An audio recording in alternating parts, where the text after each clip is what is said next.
आज हम करेंगे प्रकाश संश्लेषण को प्रभावित करने वाले कारक। कल हम C2 cycle photo respiration complete कर चुके हैं। उसके बाद में हमने दो रूल्स पढ़े थे। एक तो पढ़ा था हमने प्रधान बिंदु का नियम और दूसरा पढ़ा था हमने सीमाकारी नियम, सीमाकारी कारक का नियम। ठीक है, आज हम स्टार्ट करें प्रकाश संश्लेषण को प्रभावित करने वाले कारक। कल हमने थोड़ा स्टार्ट किया था प्रकाश संश्लेषण को प्रभावित करने वाले कारक में दो बताया था हमने, एक्सटर्नल और इंटरनल फीचर्स। एक्सटर्नल है उसके अंदर आज हम स्टार्ट कर रहे हैं एक्सटर्नल फीचर्स के बारे में। एक्सटर्नल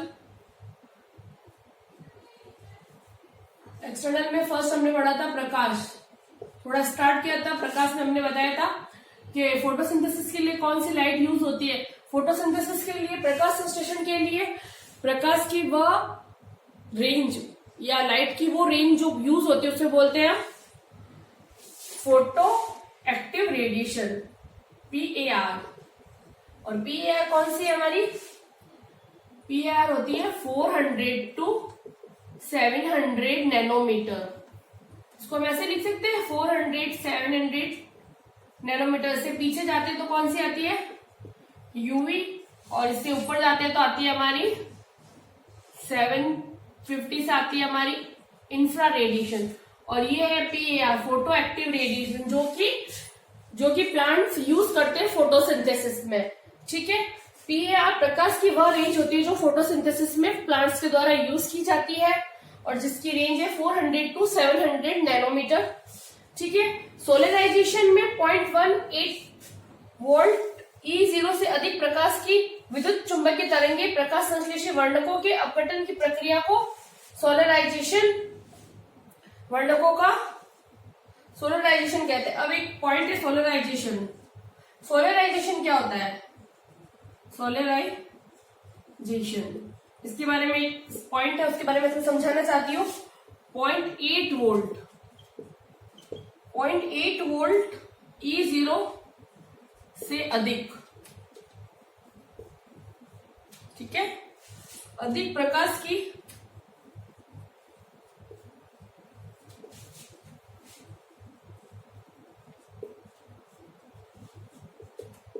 विद्युत चुंबकीय तरंगों पर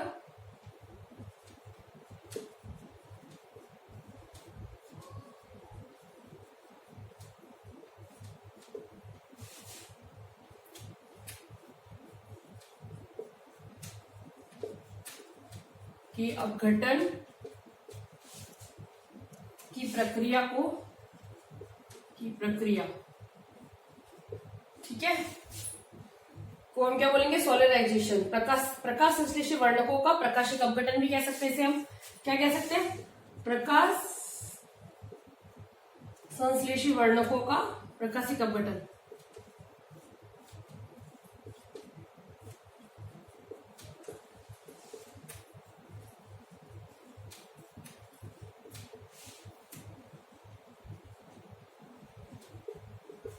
इसको एक बार आप नोट डाउन जरूर करना। सोलराइजेशन 0.8 वोल्ट E0 से अधिक प्रकाश की विद्युत चुंबकीय तरंगों पर प्रकाश संश्लेषी वर्णकों के अपघटन की प्रक्रिया।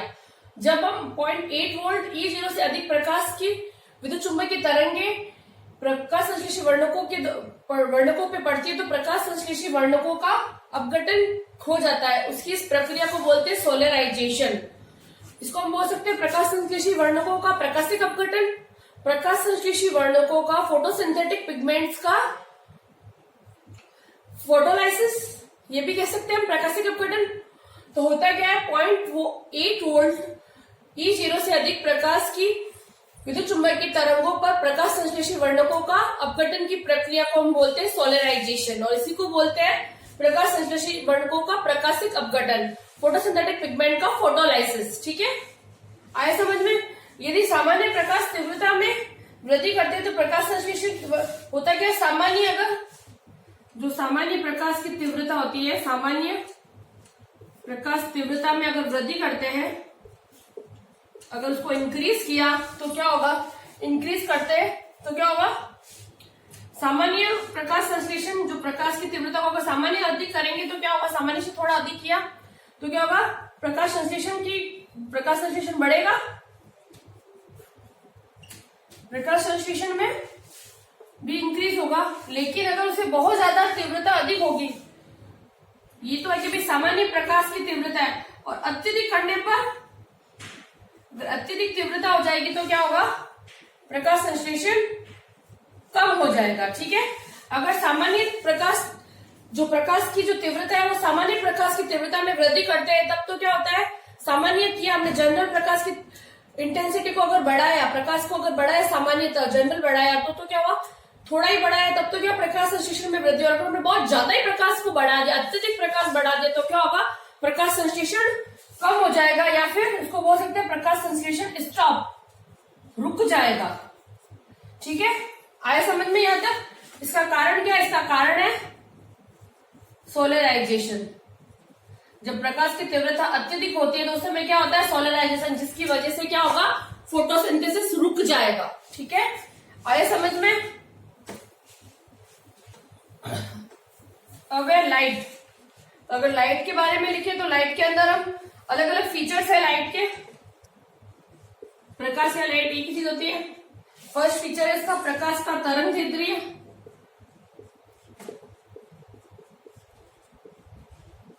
प्रकाश का तरंगदैर्ध्य। दूसरा है हमारा प्रकाश की तीव्रता,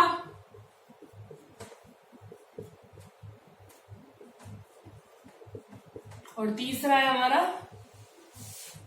प्रकाश की अवधि। ठीक है, ये अलग अलग इसके फीचर्स एक एक को डिस्कस करते हैं। फर्स्ट हम डिस्कस करते हैं प्रकाश का तरंगदैर्ध्य, इसको डिस्कस कर रहे हैं। प्रकाश का तरंगदैर्ध्य क्या होता है? प्रकाश के तरंगदैर्ध्य में सर्वाधिक क्रियाशीलता होती है। प्रकाश का तरंगदैर्ध्य में सर्वाधिक क्रियाशीलता किसकी होती है? सर्वाधिक क्रियाशीलता होती है रेड और ब्लू की। ठीक है, अगर रेड और ब्लू लाइट होगी तो प्रकाश सर्वाधिक होगा। प्रकाश की तीव्रता जो अगर प्रकाश की तीव्रता अगर देखते हैं, प्रकाश संश्लेषण में सर्वाधिक क्रियाशीलता किसकी होती है? प्रकाश संश्लेषण में, फोटोसिंथेसिस में सर्वाधिक क्रियाशीलता रेड लाइट और ब्लू लाइट की होती है। क्रियाशीलता रेड और ब्लू लाइट की होती है। ठीक है, फर्स्ट पॉइंट। दूसरा, प्रकाश संश्लेषण में सर्वाधिक अवशोषण,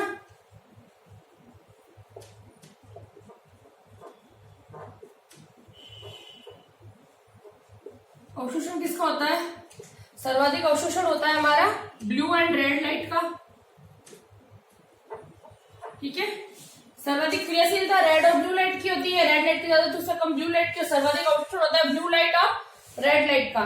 प्रकाश संश्लेषण में उच्चतम सफेद प्रकाश में, प्रकाश संश्लेषण सबसे ज्यादा किसमें होता है? अगर इसका एक बना है प्रकाश संश्लेषण सर्वाधिक, सफेद प्रकाश में सबसे ज्यादा होगा। सफेद प्रकाश में उच्चतम प्रकाश संश्लेषण होगा। उसके बाद में रेड एंड ब्लू लाइट,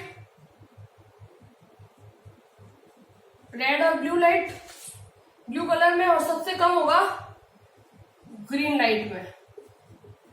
ठीक है, प्रकाश संश्लेषण अगर इसका एक प्रकाश संश्लेषण का अगर एक बना है डायग्रामेटिकली बताए तो प्रकाश संश्लेषण सर्वाधिक किसमें होगा? प्रकाश संश्लेषण का एक क्रम बनाए तो प्रकाश संश्लेषण का ये क्रम है।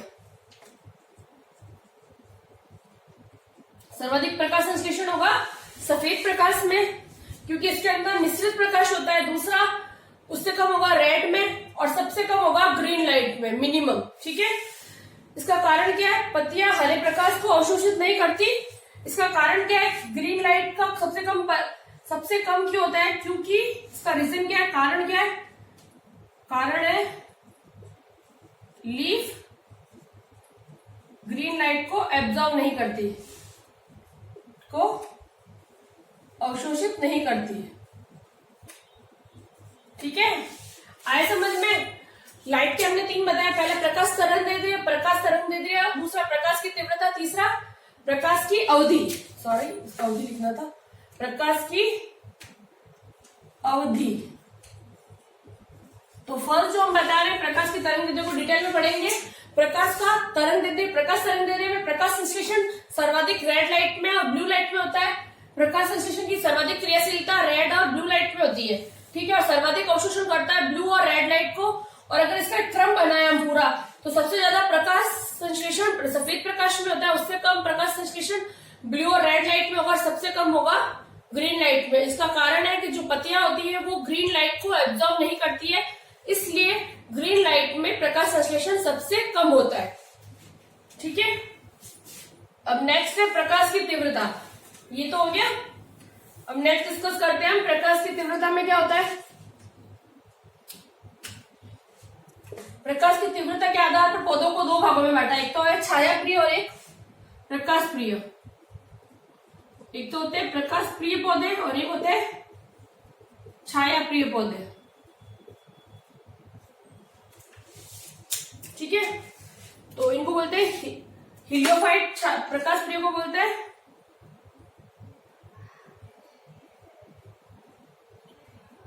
हेलियोफाइट और उसको बोलते हैं सिक्योफाइट, एस्क्योफाइट। ठीक है, छाया प्रिय। तो जो प्रकाश प्रिय होते हैं उनमें क्या होता है, इसके एग्जांपल्स क्या क्या है। प्रकाश प्रिय के एग्जांपल है हमारे पॉपुलस, पॉपुलस है इसका एग्जांपल, एमेरेंथस, सनफ्लावर, एमेरेंथस भी आएगा इसके अंदर, और सनफ्लावर। और छाया प्रिय में आएंगे हमारे टेक्सस एंड एबिस, टेक्सस एंड और भी एग्जांपल्स है, देख लेना एक बार वापस। अब ये प्रकाश की तीव्रता के आधार पर हमने प्लांट्स को लाइट कंपेंसन पॉइंट पढ़ते हैं। इसके अंदर एक पॉइंट है लाइट कंपेंसन पॉइंट। लाइट कंपेंसन पॉइंट प्रकाश संतुलन बिंदु। प्रातःकाल और सायकाल के समय में प्रकाश संश्लेषण व श्वसन की दर समान हो जाती है, उसको बोलते हैं एलसीपी। एलसीपी क्या होता है, ठीक है। अब एक पॉइंट है एलसीपी, उसको डिस्कस करते हैं हम। इसी के अंदर आके पॉइंट है LCP, light compensation point, compensation point, light compensation point प्रातःकाल, अर्ली मॉर्निंग, प्रातःकाल व सायकाल के समय, इवनिंग के टाइम, सायकाल के समय क्या होता है, फोटोसिंथेसिस और एंड रेस्पिरेशन की रेट सेम हो जाती है।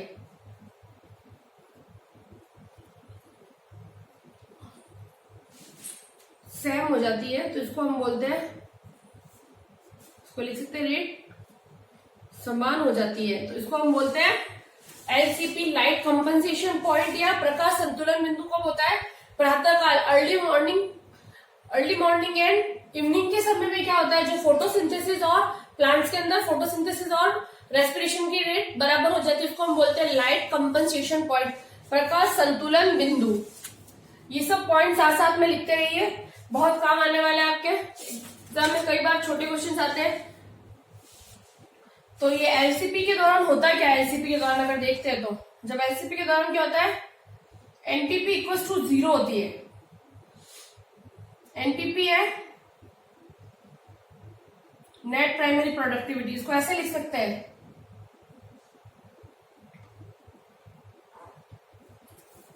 एलसीपी के दौरान होता है एनपीपी इक्वल्स टू 0। कैसे, क्योंकि एनपीपी इक्वल्स टू होता है जीपीपी माइनस आर, और एनपीपी और जीपीपी होता है हमारा फोटोसिंथेसिस,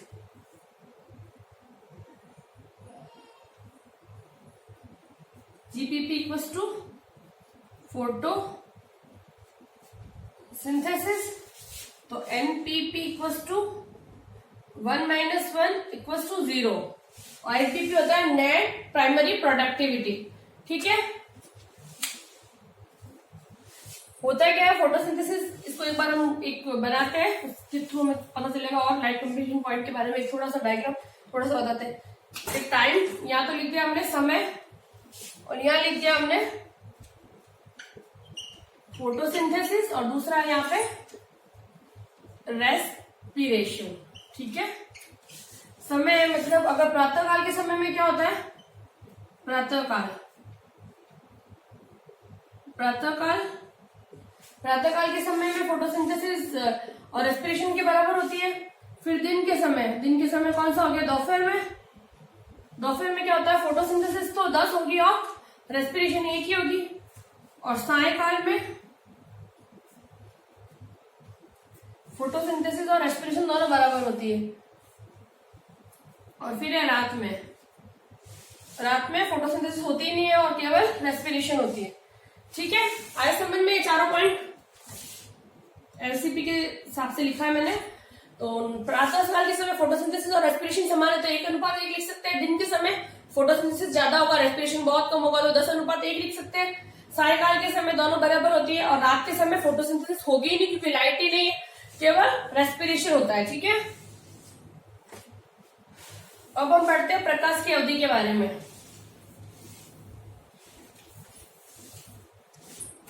अब प्रकाश की अवधि के आधार पर पौधों को हमने कितने भागों में बांटा है, प्लांट्स को 3 भागों में बांटा है। SCP short day plant, LDP, SDP. SDP short day plant, long day plant और लास्ट है न्यूट्रल डे प्लांट या डे न्यूट्रल प्लांट जिसको बोलते हैं। ठीक है, इसके अंदर इसके एग्जांपल है शॉर्ट डे प्लांट, यानी कि कम समय के लिए जिसे लाइट मिलती है उन प्लांट्स को हम बोलते हैं शॉर्ट डे प्लांट। इसका एग्जांपल है गन्ना और डहेलिया। एक second, sorry. Short day plants वे प्लांट्स होते हैं जिन्हें शॉर्ट पीरियड के लिए लाइट मिलती है। शॉर्ट पीरियड में कम समय के लिए लिख सकते हैं, या शॉर्ट पीरियड के लिए कम समय के लिए लाइट मिलती है। ठीक है, प्रकाश की अवधि बहुत कम समय के लिए मिलती है। इसके एग्जांपल है सुगर केन और डहेलिया। ठीक है, लॉन्ग डे प्लांट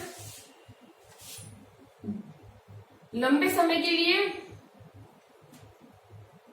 लाइट मिलेगी के लिए लाइट। इसके एग्जांपल है पालक,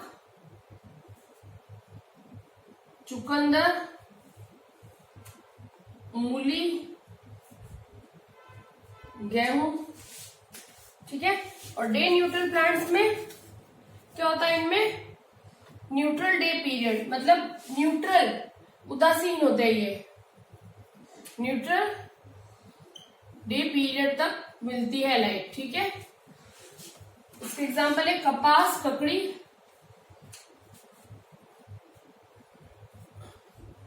ठीक है, आया समझ में? यहाँ तक प्रकाश की अवधि कंप्लीट हो गई। अब नेक्स्ट पॉइंट स्टार्ट कर रहे हैं हम, तापमान। प्रकाश पूरा हो गया हमारा, एक्सटर्नल फीचर का प्रकाश कंप्लीट करा दिया हमने। अब सेकेंड हम स्टार्ट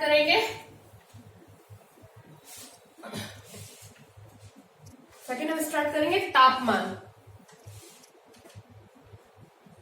तापमान या टेम्परेचर इसी को बोलते हैं तापमान कैसे प्रकाश संश्लेषण को प्रभावित करता है। जो अनुकूलतम तापमान होता है फोटोसिंथेसिस का, अनुकूलतम तापमान होता है 10 से 35 डिग्री सेंटीग्रेड। ये कैसा होता है, ऑप्टिमम टेम्परेचर होता है जो फोटोसिंथेसिस के लिए चाहिए होता है। यदि तापमान में वृद्धि होती है तो क्या होगा, यदि टेम्परेचर बढ़ता है तो क्या होता है, स्टार्टिंग में तो फोटोसिंथेसिस भी इंक्रीज होगा। ठीक है, और यदि तापमान बहुत अधिक बढ़ जाएगा, नॉर्मल बढ़ रहा है तब तो फोटोसिंथेसिस बढ़ेगा, और अत्यधिक तापमान बढ़ गया, मान लो बहुत ज्यादा टेम्परेचर बहुत ज्यादा बढ़ गया, अत्यधिक टेम्परेचर जब इंक्रीज होता है तो उस समय क्या होता है, फोटोसिंथेसिस होगा ही नहीं, स्टॉप। आए समझ में? अनुकूलतम तापमान होता है 10 से 35 डिग्री टेम्परेचर। अगर यदि टेम्परेचर शुरू में जब बढ़ता है, थोड़ा थोड़ा बढ़ता है, तब तो फोटोसिंथेसिस बढ़ेगा, और टेम्परेचर बहुत ज्यादा बढ़ गया, अत्यधिक बढ़ गया तो क्या वो फोटोसिंथेसिस रुक जाएगा, स्टॉप। ठीक है, इसका कारण क्या होता है, रुकने का कारण है पहला, एक तो जो एंजाइम्स होते हैं वो ज्यादा टेम्परेचर में एंजाइम्स डीनेचर्स हो जाएंगे, एंजाइम विकृत। ठीक है, और दूसरा है इसका कारण, जो रुबिस्को की कार्बन डाइऑक्साइड से एफिनिटी कम हो जाएगी, रुबिस्को की कार्बन डाइऑक्साइड से एफिनिटी भी कम हो जाएगी। ठीक है, ऐसा में कारण टेम्परेचर, अगर अनुकूलतम टेम्परेचर जो 10 से 35 डिग्री टेम्परेचर चाहिए फोटोसिंथेसिस के लिए, अगर टेम्परेचर बढ़ जाता है, शुरुआत में टेम्परेचर बढ़ता है तो फोटोसिंथेसिस भी बढ़ेगा, और अगर टेम्परेचर बहुत ज्यादा बढ़ जाता है तो फोटोसिंथेसिस स्टॉप हो जाएगा। उसका कारण है, एक तो एंजाइम विकृत हो जाएंगे, एंजाइम डीनेचर्ड हो जाएंगे, दूसरा रुबिस्को एंजाइम के कार्बन डाइऑक्साइड से एफिनिटी भी कम हो जाएगी। ठीक है, फिर अगर ये तो हो गया टेम्परेचर बढ़ने का पॉइंट। दूसरा पॉइंट है इसके अंदर, यदि टेम्परेचर अनुकूलतम ताप से कम हो जाए, टेम्परेचर अनुकूलतम तापमान से अगर कम हो जाता है तो क्या होता है, तब एक बार तो प्रकाश संश्लेषण रुक जाएगा, फोटोसिंथेसिस कैसे हो जाएगा, रुक जाएगा। अगर अनुकूलतम तापमान से अगर कम तापमान हो गया तापमान, तब क्या होगा, प्रकाश संश्लेषण रुक जाएगा या फिर निष्क्रिय हो जाएगा। रुक जाएगा इसको बोलते हैं, या निष्क्रिय। इसका कारण क्या है, इसका भी कारण है, एंजाइम जो होते हैं वो निष्क्रिय हो जाएंगे, एंजाइम कारण है। ठीक है, आए समझ में, ये दोनों कारण है। अगर टेम्परेचर अनुकूलतम तापमान, पहला तो हमने बताया अगर टेम्परेचर बढ़ जाएगा अनुकूल तापमान से, जो ऑप्टिमम टेम्परेचर से बढ़ रहा है तो स्टार्टिंग में फोटोसिंथेसिस बढ़ रहा है, और अगर ऑप्टिमम टेम्परेचर से बहुत ज्यादा टेम्परेचर बढ़ गया तो फोटोसिंथेसिस रुक जाएगा, बिल्कुल खत्म, बंद हो जाएगा। ठीक है, स्टॉप हो जाएगा। अगर ये बंद हो जाता है, इसका कारण होता है एंजाइम एक तो डीनेचर्ड हो जाता है, रुबिस्को के कार्बन डाइऑक्साइड से एफिनिटी कम हो जाएगी, और यदि टेम्परेचर ऑप्टिमम टेम्परेचर से कम हो जाएगा तो क्या होगा, फोटोसिंथेसिस रुक जाएगा या निष्क्रिय हो जाएगा। इसका कारण है एंजाइम का निष्क्रिय होना। ठीक है, अत्यधिक कम टेम्परेचर कितना होता है, कुछ प्लांट्स है इसके अपवाद भी है, अपवाद जो अत्यधिक कम टेम्परेचर पे भी फोटोसिंथेसिस करते हैं। अत्यधिक कम टेम्परेचर पे कितना है टेम्परेचर इसका, -20 डिग्री से -35 डिग्री सेंटीग्रेड। ये प्लांट्स जो है कॉनिफर्स के प्लांट्स है जो अत्यधिक कम टेम्परेचर पे भी, ये अपवाद है। ठीक है, अपवाद कौन से है, अत्यधिक कम टेम्परेचर पे -20 से -35 डिग्री सेंटीग्रेड पर भी फोटोसिंथेसिस करते हैं।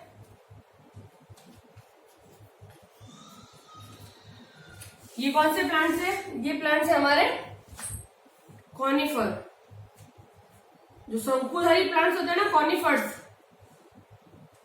ठीक है, और लाइकेंस, कॉनिफर और लाइकेंस इसके अंदर आते हैं, जो अत्यधिक कम टेम्परेचर -20 डिग्री टेम्परेचर से -35 डिग्री टेम्परेचर पे भी फोटोसिंथेसिस करने में सक्षम होते हैं। इसके एग्जांपल है कॉनिफर्स और लाइकेंस। ठीक है, और अत्यधिक कम टेम्परेचर 80 डिग्री पे फोटोसिंथेसिस करने वाला प्लांट है, इससे भी एक अपवाद तो ये हो गया। दूसरा है 80 डिग्री -80 डिग्री फोटोसिंथेसिस करने वाला प्लांट है, इसका नाम है ब्लू ग्रीन एल्गी है। ये भी प्लांट में देते हैं इसको, ऑसिलेटोरिया, ऑसिलेटोरिया। ये क्या है, ब्लू ग्रीन एल्गी, बीजीए। ठीक है, -80 डिग्री पर भी फोटोसिंथेसिस करती है, करने वाला प्लांट कौन सा है, BGA, blue green algae, Oscillatoria. ठीक है, और इसके अलावा एक है बैक्टीरिया, थर्मस एक्विटिकस बैक्टीरिया में। इसका यूज कहाँ होता है, इसका यूज होता है थर्मस एक्विटिकस बैक्टीरिया में, पीसीआर में। ठीक है, फिर है नेक्स्ट, आया समझ में आता है टेम्परेचर का, optimum temperature 10 to 35 degree temperature होता है, उससे अधिक टेम्परेचर हो जाएगा तो फोटोसिंथेसिस एक बार तो बढ़ेगा, और जब बहुत ज्यादा टेम्परेचर हो गया तो फोटोसिंथेसिस बंद हो जाएगा। कारण है एंजाइम डीनेचर्ड हो जाते हैं, और दूसरा कार्बन डाइऑक्साइड से रुबिस्को की एफिनिटी कम हो जाएगी इस कारण से। ठीक है, दूसरा अगर टेम्परेचर ऑप्टिमम टेम्परेचर से बहुत कम चला जाए, कम हो जाएगा, तब फोटोसिंथेसिस रुक जाएगा एंजाइम के निष्क्रिय होने के कारण। ठीक है, कुछ अपवाद है। पहला, अत्यधिक कम टेम्परेचर -20 से -35 डिग्री सेंटीग्रेड पर भी जो प्लांट फोटोसिंथेसिस करते हैं वो है कॉनिफर्स प्लांट और लाइकेंस। और एक दूसरा है इसका अपवाद, -80 डिग्री पर भी फोटोसिंथेसिस करने वाला प्लांट है ब्लू ग्रीन एल्गी, ऑसिलेटोरिया। ठीक है, ये याद रखना। अब नेक्स्ट पॉइंट स्टार्ट करते हैं हम। टेम्परेचर हो गया, सेकंड टेम्परेचर कंप्लीट कर दिया हमने। फर्स्ट किया हमने प्रकाश, सेकंड किया टेम्परेचर, अब थर्ड करेंगे हम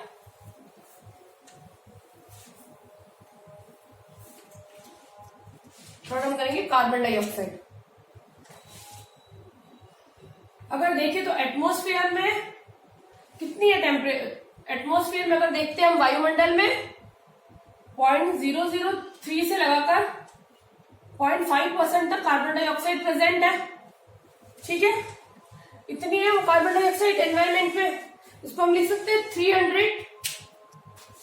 कार्बन डाइऑक्साइड की मात्रा कितनी है 0.003, या इसको लिख सकते हैं 300 ppm। एटमॉस्फेयर में कितनी कार्बन डाइऑक्साइड है, इतनी कार्बन डाइऑक्साइड प्रेजेंट है 0.03% या 300 ppm। ठीक है, और पौधे कार्बन डाइऑक्साइड की इनमें से केवल 0.5% बढ़ने पर प्रकाश संश्लेषण की दर बढ़ती है। ठीक है, जब ये कार्बन डाइऑक्साइड की मात्रा 0.5 से 0.03 से 0.5 तक आती है, तब क्या होता है, फोटोसिंथेसिस की रेट बढ़ेगी। अगर ये इतना होता है तो ये प्रोपोर्शनल है, अगर इतना होता है तब तो क्या होगा, फोटोसिंथेसिस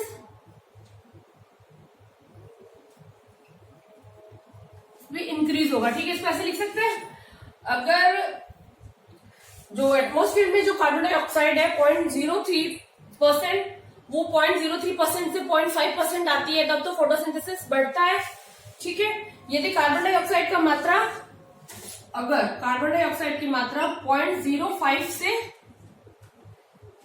अधिक होता है तो क्या होता है, अगर ये इससे अधिक हो जाएगा तो क्या होगा, एब्सिसिक एसिड एक्टिव होगा और स्ट्रोमेटा क्लोज हो जाएंगे।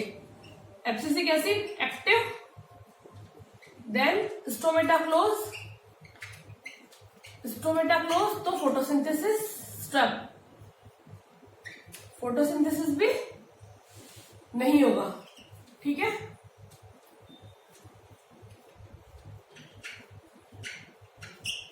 फोटोसिंथेसिस भी नहीं होगा। ठीक है, जब कार्बन डाइऑक्साइड की मात्रा 0.5 से अगर और ज्यादा बढ़ जाए तो क्या होगा, जो एब्सिसिक एसिड है वो एक्टिव हो जाएगा, और एब्सिसिक एसिड एक्टिव होने के बाद स्ट्रोमेटा को वो क्लोज करवा देगा, और जैसे स्ट्रोमेटा क्लोज होंगे तो फोटोसिंथेसिस नहीं होगा। ठीक है, आया समझ में कार्बन डाइऑक्साइड का। ठीक है, अब एक पॉइंट है carbon dioxide compensation point, CCP. इसका पूरा नाम है carbon dioxide compensation point, compensation point कहते हैं इसको। कार्बन डाइऑक्साइड का संतुलन बिंदु, कार्बन डाइऑक्साइड की वह सांद्रता जिस पर प्रकाश संश्लेषण में काम आने वाली कार्बन डाइऑक्साइड व श्वसन में मुक्त होने वाली कार्बन डाइऑक्साइड बराबर हो। इस पर लिख सकते हैं कार्बन डाइऑक्साइड की वह मात्रा जिस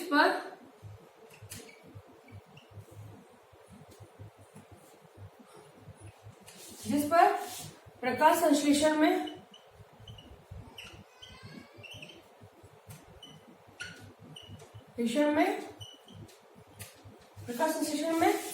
काम आने वाली कार्बन डाइऑक्साइड व रेस्पिरेशन में मुक्त होने वाली, श्वसन में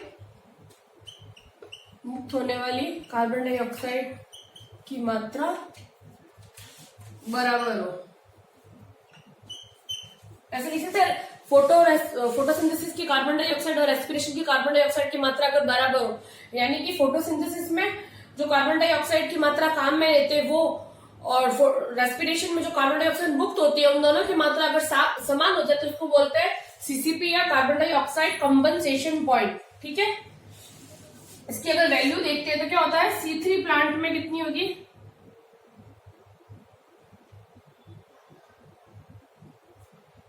C4 प्लांट और कैम।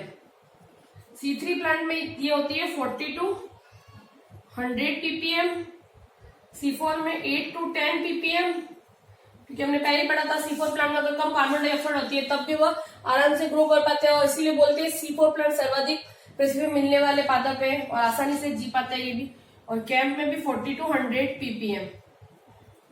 ठीक है, ये इसकी सीसीपी वैल्यू है। ये क्या है, इसकी CCP value, C3 plant CCP value.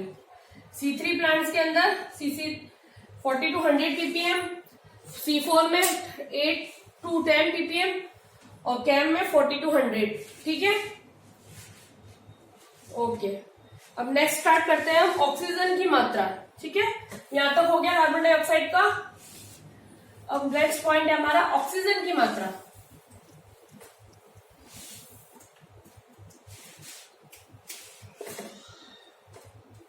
Oxygen next point है ऑक्सीजन, फोर्थ पॉइंट।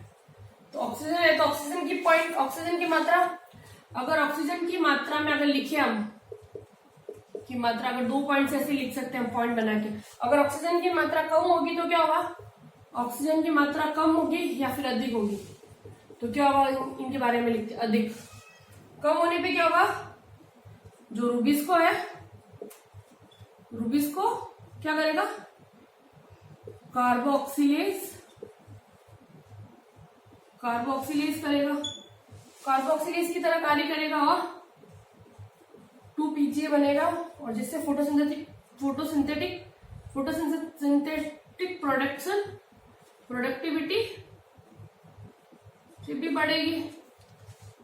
पूरे लिख देता हूँ।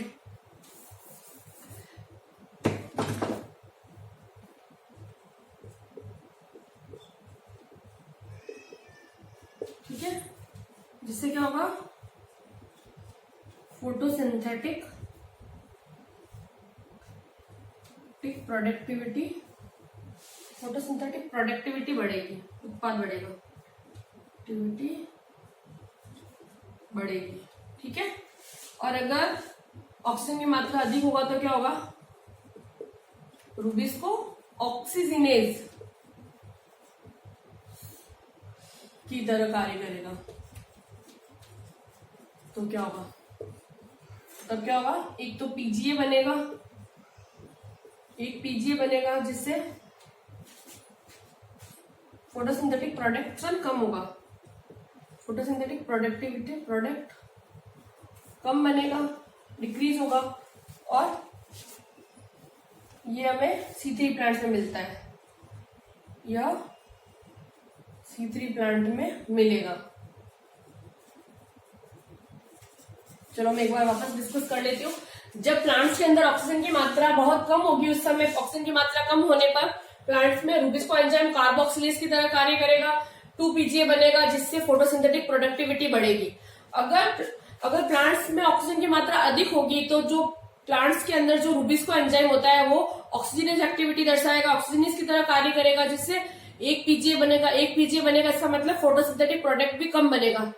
किससे पता चलता है हमें, ये जो C3 साइकिल मिलता है, क्योंकि C3 साइकिल में PGA बनने के बाद आगे बनता है शुगर का मॉलिक्यूल जो फोटोसिंथेटिक प्रोडक्ट होता है। ठीक है, थैंक यू। कल हम आगे कंटिन्यू करते हैं आगे और। ठीक है, थैंक यू सो मच।